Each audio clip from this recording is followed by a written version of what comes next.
I'll tell you what, today I'm upset. I can't help it. I'm doing a Lance rant. Normally I save the rants for at home.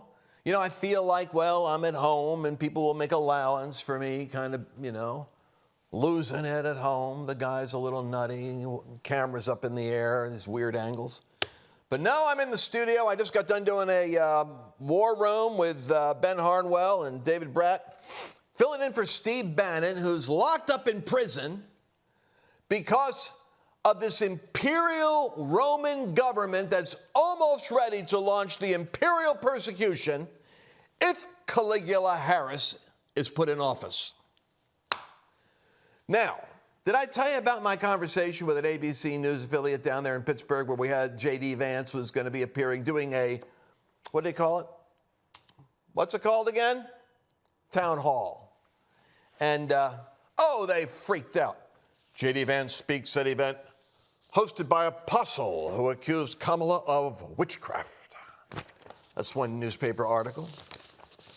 And it is just pro-Trump Christian extremists are using scripture to justify violent goals. Oh, really? What are the violent goals that Christians are pursuing?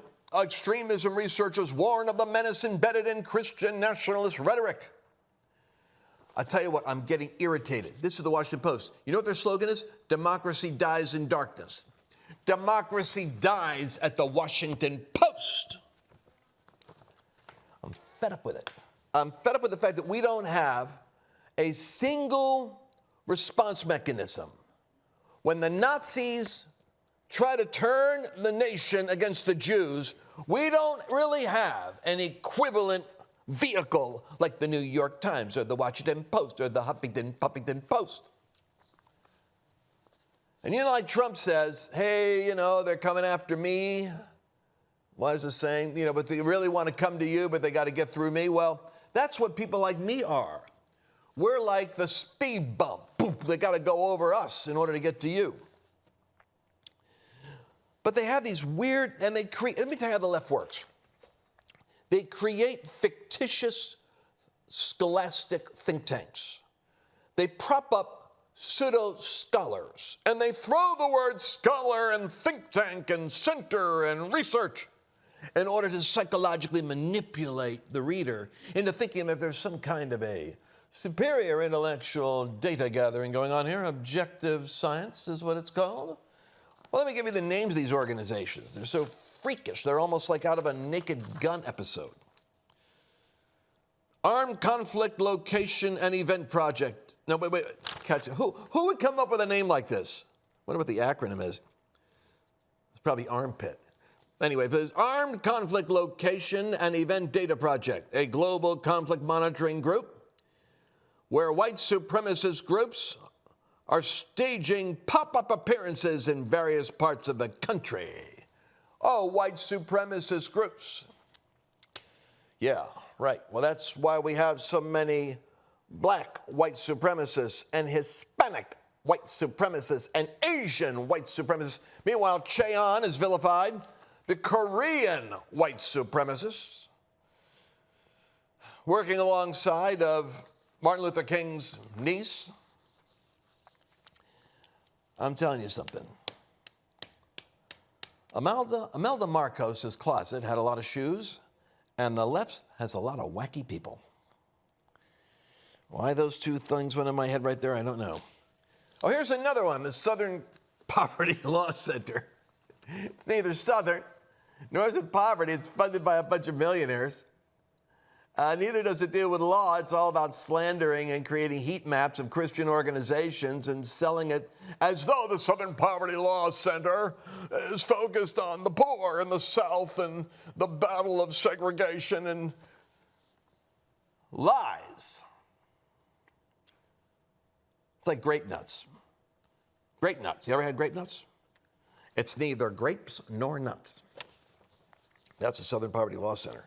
But then they're covering the dangerous NAR. Have you heard this one lately? I am the Grand Poobah, the Grand Marshal, the cosmic leader of the New Apostolic Reformation. Of course, then again, it could be Dutch Sheets or it could be Cheon. It all depends on who this week they decided to make the mysterious leader of that clan where we have our secret handshakes and wear our own special pajamas. What is the NAR? And it's so bad because even my own side, even my own flippin' friends, 10 characteristics that distinguish true Christianity from the NAR. Why don't you just admit it? They created the term New Apostolic Reformation.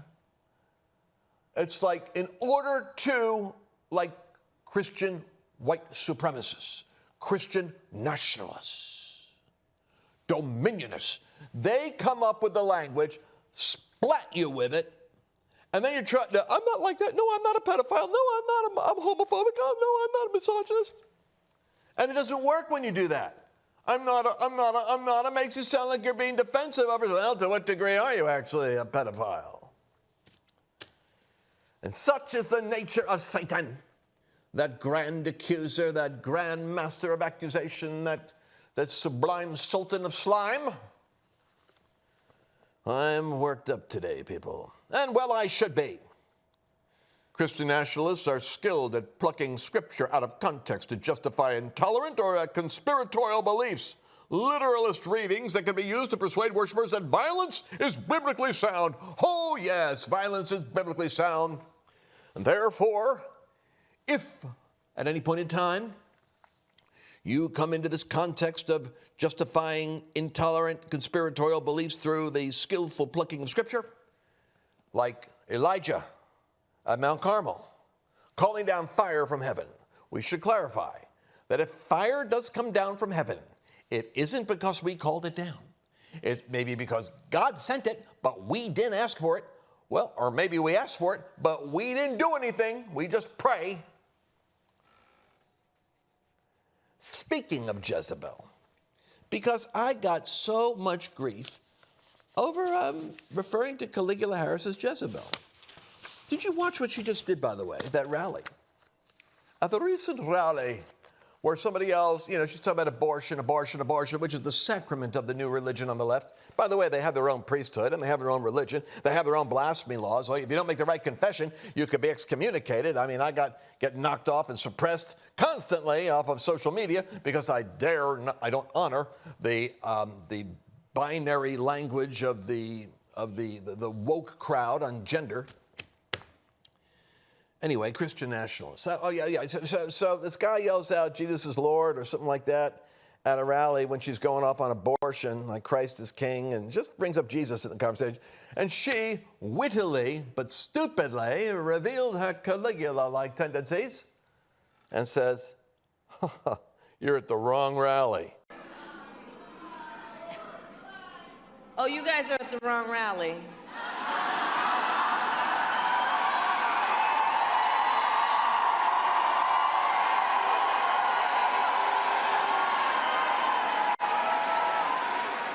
No, I think you meant to go to the smaller one down the street.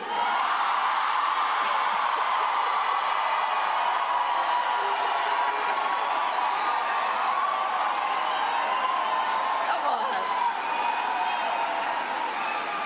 If you want Jesus, you got to go down the street. They're having a smaller rally down there, mocking Christians. You're at the wrong rally if you're looking for Jesus, buddy. We don't got Jesus here. Ha, ha, ha, ha, ha. Go down the street to that other rally where those nutjob Christians hang out. This is the day after she refused to go to the Al Smith dinner at Catholic Charity. Any wonder why it is that the Catholics are showing up and it's an unusually strong group in support of Donald Trump? Well, they ought to. We're entering a period of time that has increased hostility against people of faith. It's a time when Christians are going to be tested on a moral, physical, psychological, and even a financial basis. I'm here to remind you that God is the one who has blessed you thus far, and He will take care of you in the future. You have a divine responsibility, however, to see trouble and prepare yourself. For example, with record inflation eating away at the value of the U.S. dollar, the savings in your retirement account is in danger of slipping away. I recommend diversifying your 401k or IRA out of paper assets and into physical gold. And the best way to do that is with a gold IRA from Birch Gold Group. And that includes no penalties, there's no taxes, when you transfer current retirement funds into Birch Gold. To see how it works, I want you to go to lancewallnau.com/Birch and get your free info kit, and you'll be glad that you did. Where was I going a minute ago? Oh yes, I was telling you about Mario Murillo also. So he wrote, he made this thing. Kamala just told Christians they should not vote for her. Kamala just told Christians they should not vote for her. Exact words were, "You're in the wrong rally." Now, how does that equate to, if you're a Christian, you should not vote for me? Here's the explanation. It happened at her Wisconsin rally. While speaking, she declared the glory of abortion.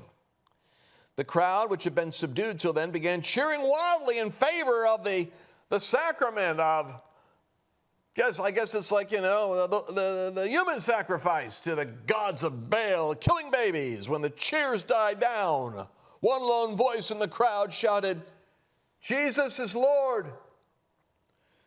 Kamala turned and with disdain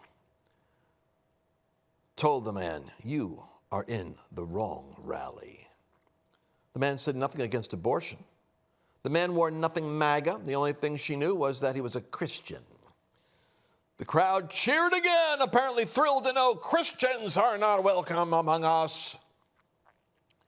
But there's something more significant. As I said, the man who wore nothing that showed he was a Trump supporter. This makes what she said even more blatant. She is telling us that Christians belong in the Trump campaign. Christians do not belong in the Democrat campaign. Christians, Catholics, are not welcome in the Democrat rally. Her insult of Christians began the day before, actually, when she offended Catholics by not showing up to the Al Smith dinner. This was not a harmless snub. It speaks to something much deeper. Rachel Murray, an advocate for diversity, equity, and inclusion, otherwise known as woke, in her article, "Silence is Complicity," she said, not showing up means that even if you aren't actively taking the side of an aggressor, you're implicitly doing that. In other words, if you're not standing up with us and protesting, you're actually giving us silent consent. Kamala's insults are strategic, however. She's an aggressor against the body of Christ. Her tactics are straight out of the handbook, Rules for Radicals by the late communist Saul Alinsky. By not showing up for the Al Smith dinner, her aggression is implied, but in Wisconsin, it's right there in the open. Now, I'm going to read one more sentence here. If she wins, the phrase, "you are in the wrong rally," will turn into, "you are in the wrong religion," or "your child is in the wrong house.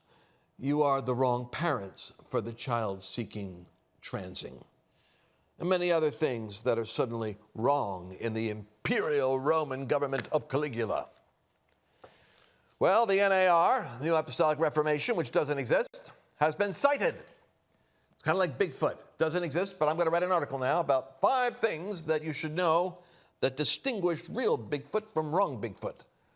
See, that's the problem our side has. We write articles that acknowledge there is a New Apostolic Reformation, which was a term coined by a professor of missiology named Dr. C. Peter Wagner, who was merely noting that the only churches in the southern hemisphere, such as in Africa and in South America, that was outstripping Islam in terms of growth, were a particular type of gathering. They were charismatic in nature, exuberant in their worship, lively in their preaching, believed in a supernatural God, and embraced what could be best described as an apostolic theology of New Testament, fivefold ministry, apostles, prophets, evangelists, pastors, and teachers. And that this was a new apostolic reformation of church growth in the global south. Well, somehow, somebody got a hold of it and said, NAR, that's dangerous. They could take over the world. And they're going to be gathering their members into power. They're in the acquisition of power. And this is another thing that drives me nuts, and I feel like I've already talked half an hour already, or I don't know how long, but it's this anti-Christian nationalism stuff. Now, I don't like the term Christian nationalism, but I mean, if they're going to spin on you, I'll wear it as a badge of honor. Christian, by the way, wasn't used as a term of endearment. It was used as a term of a pejorative to describe the little Christ follower. But so Christian nationalism is nothing more than Christian patriotism.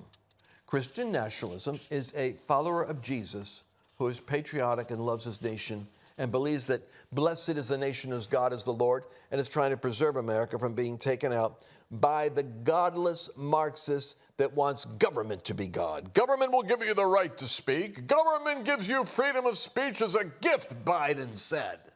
The government gives you permission to have these liberties. So government is God. That's the problem we got now. And that God is expensive. And that God will make you broke. Christian nationalism. I'm reading this article. I got to stop right now. I know where I was going. I was going to say that it's going to be too late in November 6th for you to take action on certain things. I'll tell you what those certain things are. Gold will be going up because I think the uncertainty, the instability. First of all, the left is going to. November 5th is the election. So November 6th, what I'm saying is after the election, you're going to see, I don't even know if we're going to be able to have results. I got 5 states right now saying, don't expect all the results to be tabulated by midnight. Isn't that the idea of a same-day election? Oh, no, we're going to go through it again. There's going to be all kinds of dead people voting and illegals voting, and Trump was winning, and now he's losing. After 24 hours, he was ahead in Pennsylvania, he was ahead in Wisconsin, he was ahead in, but Harris, she's coming up overnight. The instability that's going to happen if Trump does win will be immediate riots all over the country. They're talking about us as being dangerous. Oh, they're stoking the fires of insurrection. The truth of the matter is we don't. Not one person out of the million that went and protested on January 6th for an election fraud protest. We were standing there to let the Senate and let the Congress know, do your diligence and don't let this election be stolen. Don't certify a vote till we're satisfied that these votes are valid. We all accept the fact that the country wants to go Marxist. You go where you want to go. As for me and my house, we'll serve the Lord. But I'll accept the fact that my nation is on the course of suicide. I'll accept it. I will not fight it. But you see, that's different than labeling January 6th as a gathering of armed insurrectionists when nobody had any guns except for the people that shot at us. Not a very good insurrection when you go without a gun. An army of rosary praying, shofar blowing, Trump flag people with MAGA hats assaulting the Capitol. Now, I don't doubt that there was about maybe 1%. I'm sure that there's a 1% factor on the left. I mean, it's called Antifa or the BLM riots. What happened to that summer riots, by the way? Remember the summer riots in 2020? You know what? Who funded all that? Why didn't we have a commission in Washington that was looking into universally what happened on January 6th? Was there extremism there? Who was stoking that? What were they saying? What was the rhetoric that was so incendiary that would cause people to show up without a gun but still not behave themselves? And then over here, how about those 17 policemen, I guess how many? 7 were killed, 70 were hospitalized, 17 cities burning with riots taking place, 200 with protests. And what was the role of Antifa and how was the funding? How were the organizations on the left funding that? Because you notice something. It all comes down to, and Tucker Carlson taught me this in Fox News, he said it all comes down to one simple question, right track, wrong track. And when Trump was in office, they had to stir up and fund all the anarchy to say to the nation, we're on the wrong track, wrong track. It's Trump's fault. It's Trump's fault. He's the chaos guy. By the way, you ought to read this book, Chaos Code. Everything I wrote is happening now. God's Chaos Code. You can get it on Amazon. But here's the deal. Nobody investigated what was happening on the left. Right now, oh, watch out for those dangerous Christian nationalists that were on the wall last week. 1 million women gathered together crying out to God on Yom Kippur for their children. Dangerous like you've never seen. Using biblical metaphors about Jezebel and about Elijah and about nations being judged. And, oh, they're dangerous. Oh, really? We don't have the riots the left had. We didn't have the Democrats. You know why? Because the Democrats funded the riots because it had to be wrong track. Wrong track. We're on the wrong track. We got to get Trump out. Trump is bad. Trump is bad. Trump is bad. Trump is bad. Why aren't there any riots now? Because the Democrats are in office. It wouldn't look good. They're already looking bad. 70% of Americans think we're on the wrong track without a riot. Without a flippin' riot. And if they had riots, they'd shut them down. Are you crazy? Are you trying to get Harris to lose the election? Shut up. So she loses the election. Now, if she somehow loses and we create such a tsunami, such a cosmic intervention of protecting us even from algorithmic manipulation, which is my latest concern on the tabulation, the data processing, even if somehow by a miracle of God we're given an extension of grace for 4 years, the riots will pick up again. As sure as the NAR doesn't exist, the riots will manifest. Go to lancewallnau.com/gold.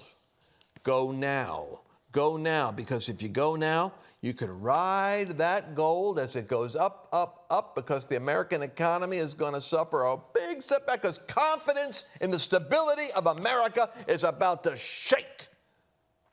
Whoever wins, we will be more divided in the week following than ever before.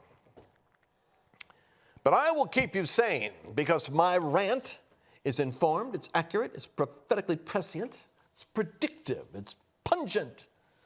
And I'll try to make it more punctual, and I'll get it to you often, because this will be your lifeline to sanity, because you won't be the only one out there having to deal with the feeling, am I losing my mind? Get me some more cowbell. All right. Well, I'm going to have to stop now because I've run out of time. But I haven't run out of things to say. Going to see you again tomorrow. I want to talk about these knuckleheads that are signing pledges against Christian nationalism. There's a website out there, I forget what it's called, but a bunch of ministers signed a pledge right after January 6th. Oh, yeah, I'm not part of that. Oh, I'm not part of that. Don't confuse me with being a Christian nationalist. I did nothing to do with that insurrection. Oh, dangerous, dangerous. And then, of course, the left lied. Officer Sweatneck, bludgeoned to death with the blunt object of a fire hydrant or fire thing by a Christian nationalist.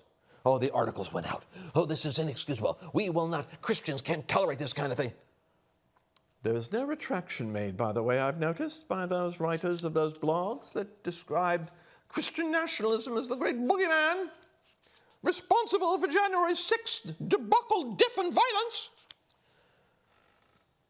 Find that website. It's a website where people are signed a pledge saying, I am not a Christian nationalist. I've never been a Christian nationalist. I don't even know any Christian nationalists. And if I did, I'd turn them in.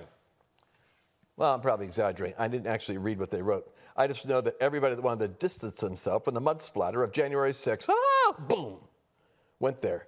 But thank God the Lara Logans of this world, the women, and many of them aren't even Christian. They're confessing Christ, but, we would say they're like the pre-Christian on their way there. Red Rover, calling Lara Logan over. These people have more courage and more clarity. That's why I love Russell Brand. That's why I love Jordan Peterson. That's why I love Steve Bannon. That's why I love our team. I love Elon Musk. Red Rover, calling Elon over.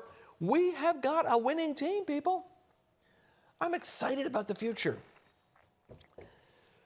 We must not let Caligula conduct the imperial persecution of the Christians. And regardless of what happens, we'll be right here at the Lance Wallnau Show / it's what? Lance Wallnau, what is it? LanceWallnau.com /podcast. If you're just bumping into this or someone shared it with you, it's LanceWallnau.com /podcast. This is your way of staying sane in the storm, of being able to maintain your sanity in the midst of all of the vicissitudes of the news cycles. We'll be telling you from day to day what's happening. And remember this, Daniel chapter 11. Daniel 11. I love this. Daniel 11, verse 1. What a verse.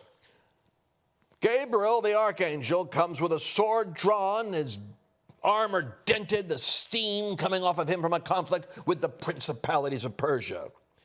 And he says, Daniel, in the first year of the king Darius the Mede, who was actually another name for Cyrus. In the first year of Cyrus, I took my stand to support him and protect him. Let me tell you something. Angels get involved with the spiritual warfare over nations. And in that case, an angel even got involved to make sure the right heathen got in office. So even if you don't like Trump, there's an angel there to protect him. That's what made him turn his head. We need a reformation. I'll see you again tomorrow. Don't forget that, lancewallnau.com /gold. Get that 21-page report and take action now. Do it before the election. You'll be happy you did. See you tomorrow. Did you enjoy this latest episode? Please remember to share it with your friends, because the more knowledge you have, the better equipped you are to navigate the world.